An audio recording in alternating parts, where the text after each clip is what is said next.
All right, so what we're going to do now is measure system airflow in a central heating or cooling system. This system we have here is somewhat different from what you would find in real life, but it's useful because it enables us to make lots of changes and measure the results. In this case, we're going to be using a Energy Conservatory duct blaster to actually measure system airflow.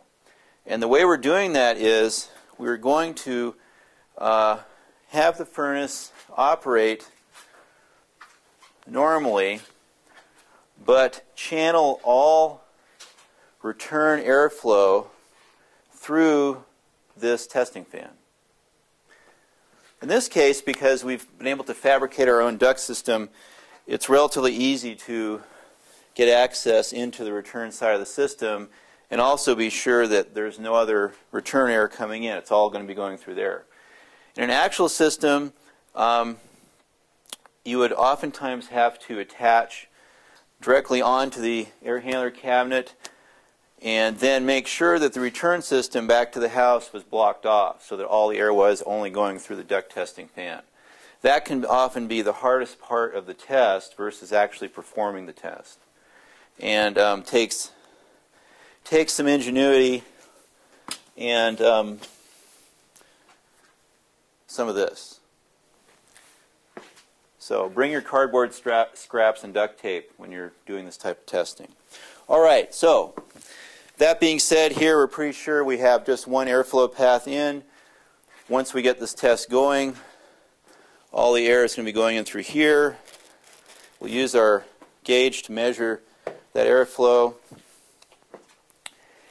The only thing missing now is how do we know when we're ready to measure the actual flow? Well, we have to actually measure the normal system operating pressure, usually down the supply side, when the system is running without any of this hooked up. Normal means everyday operation.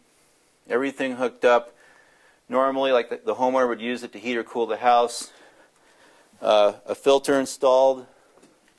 Generally the convention is to use a clean filter, although if you want to actually measure the flow with a really dirty filter in, you can just go ahead and do it. You'll see a somewhat different number here than you would if the filter were clean. In this case, we've already done that measurement with the system operating. This wasn't hooked up, but we just had air coming in. There's a filter. And we had 65 pascals. That is the pressure we're going to attempt to match with this duct testing device. So, first they have to see if we're hooked up for power. Looks like we are. Turn the system on.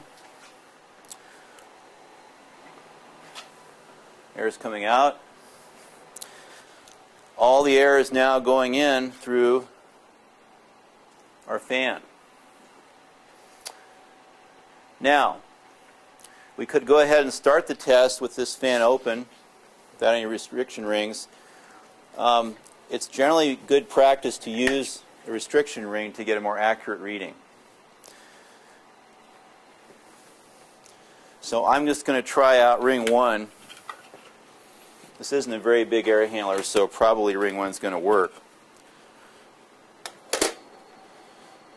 Definitely start moving the fan without any power being on because there's a lot of velocity through here.